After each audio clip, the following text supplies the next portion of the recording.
آزادی کی تحریک تو مدتوں سے چل رہی تھی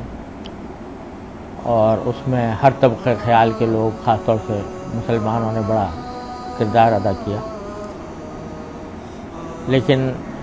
اللہ تبارک و تعالیٰ نے اس کی جو شکل پیدا فرمائی کہ پاکستان کی شکل میں اللہ تبارک و تعالیٰ نے مسلمانوں کو ایک الگ خطہ زمین عطا فرمایا۔ یہ مدتوں کے آرزوؤں کی ایک طرح سے تکمیل تھی، کیونکہ مغلیہ سلطنت کے زوال کے بعد جب تک انگریز نہیں آئے تھے تو پورے ہندوستان پر مسلمانوں کی حکومت تھی۔ تو اصل قاعدے کی بات یہ تھی کہ جن سے حکومت چھینی گئی تھی انہی کو واپس کی جاتی، لیکن ہوا یہ کہ انگریز نے جاتے ہوئے یہ چاہا کہ یہ حکومت جو ہے وہ ایک اس طرح دی جائے کہ اس میں ہندو غالب اکثریت میں ہوں۔ تو یہ ایک مطالبہ سامنے آیا، قائد اعظم نے اس کو آگے بڑھایا، اگرچہ تصور اس کا پہلے سے تھا۔ لوگوں میں عام طور سے مشہور یہ ہے کہ علامہ اقبال نے سب سے پہلے پاکستان کا تصور پیش کیا تھا، لیکن واقعہ یہ ہے کہ اس کا تصور سب سے پہلے حکیم الامت حضرت مولانا اشرف علی صاحب تھانوی رحمۃ اللہ نے پیش کیا، اور مولانا عبدالماجد دریابادی نے اپنی کتاب حکیم الامت میں ذکر کیا ہے۔ مولانا عبدالماجد دریابادی بڑے مشہور ادیب بھی ہیں، صاحب تصنیف ہیں، ان کا اخبار نکلتا تھا صدق کے نام سے، ساری دنیا میں مشہور تھا۔ تو وہ یہ کہتے ہیں کہ بعد میں مسلم لیگ کے پاس سے تو ہم نے نعرہ بعد میں سنا، لیکن سب سے پہلی بات جو ہم نے حکیم الامت سے سنی اور وہ یہ تھی کہ دل یہ چاہتا ہے کہ ہندوستان میں یا اس کے کسی حصے میں کوئی ایسی ریاست قائم ہو کہ جو اسلام کی بنیاد پر قائم کی گئی ہو اور اس میں احکام شریعت نافذ کیے جائیں۔ بعد میں یہی نعرہ لے کر قائد اعظم کھڑے ہوئے، اور اس میں چونکہ مطالبہ درست تھا اس واسطے مسلمانوں کی اکثریت نے ان کا ساتھ دیا۔ علماء کرام کی ایک بھاری تعداد نے بھی حکیم الامت مولانا اشرف علی صاحب تھانوی رحمۃ اللہ علیہ کی قیادت میں اور علامہ شبیر احمد صاحب عثمانی رحمۃ اللہ علیہ کی قیادت میں علماء کی بھاری تعداد اس تحریک میں شامل ہوئی۔ ہم بچے تھے جب یہ نعرے سنا کرتے تھے کہ پاکستان کا مطلب کیا، لا الہ الا اللہ، گلی گلی یہ نعرہ گونجتا تھا۔ آج اس تحریک کے دیکھنے والے تو بہت کم رہ گئے ہوں گے، لیکن ہم نے اپنے بچپن میں دیکھی ہے، اور اس وقت جو مسلمانوں کے اندر جوش و خروش تھا، جس طرح وہ اس نعرے کو لے کر آگے بڑھ رہے تھے، تو اللہ تبارک و تعالیٰ نے اپنے فضل و کرم سے پاکستان قائم فرمایا، اور جیسا کہ نعرہ لگایا گیا تھا کہ تاریخ پاکستان کا مطلب کیا، لا الہ الا اللہ، تو اسی مقصد کے تحت یہ ملک قائم ہوا، اور شاید اس دور میں یہ واحد ریاست ہے جو اسلام کے نام پر قائم ہے، ورنہ عام طور سے ریاستیں جو ہیں وہ قومیت کی بنیاد پر ہوتی ہیں، جو نسلی قومیت کی بنیاد پر یا وطنی قومیت کی بنیاد پر، لیکن اسلام کی بنیاد پر یہ واحد ریاست ہے جو قائم ہے۔ تو اللہ تبارک و تعالیٰ کا بہت بڑا انعام تھا، اور پھر ایسی ریاست کہ جس میں اللہ تبارک و تعالیٰ نے ہر طرح کے وسائل عطا فرمائے، ہر طرح کی زمینیں یہاں موجود ہیں، پہاڑ اس میں ہیں، دریا اس میں ہیں،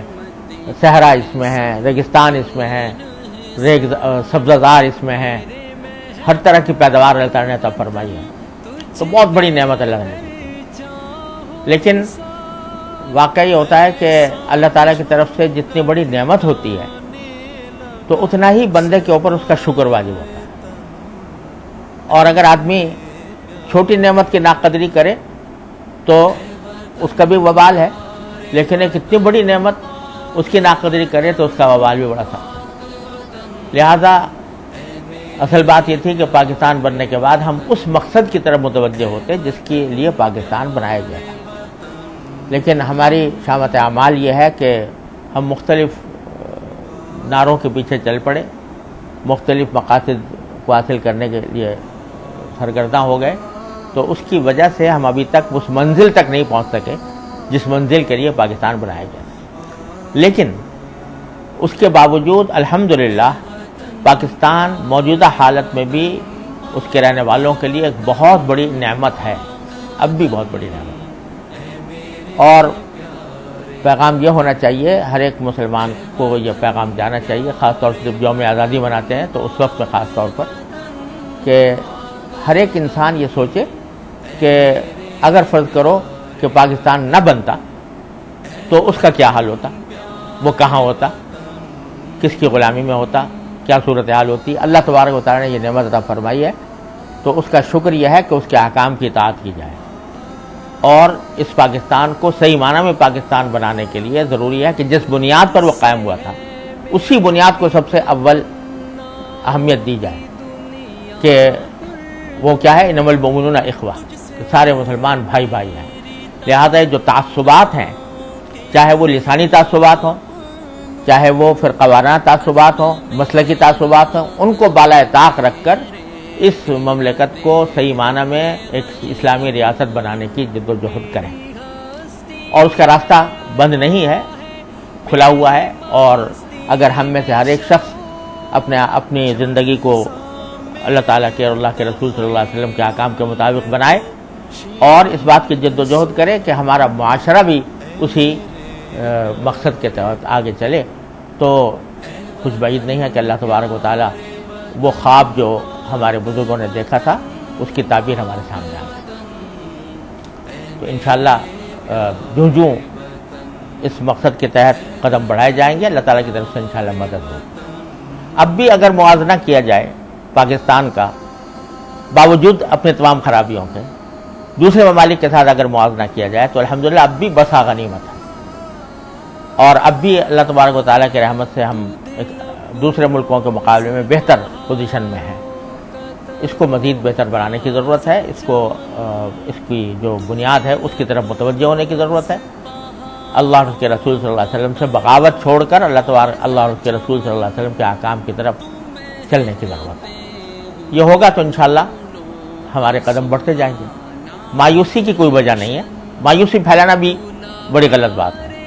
یعنی چونکہ حالات خراب ہوتے ہیں تو بسا اوقات لوگ ایسی باتیں کرتے ہیں جس سے مایوسی پیدا ہوتی ہے۔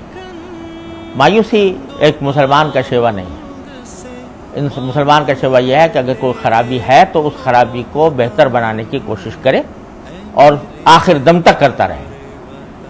کوشش بذات خود مقصود ہے، اگر اللہ کی رضا کی خاطر ہو تو کوشش بذات خود مقصود ہے۔ جو آدمی کوشش کر رہا ہے وہ کامیاب ہے، نتائج اللہ تعالیٰ کے قبض قدرت میں ہے، لیکن صحیح رخ پر۔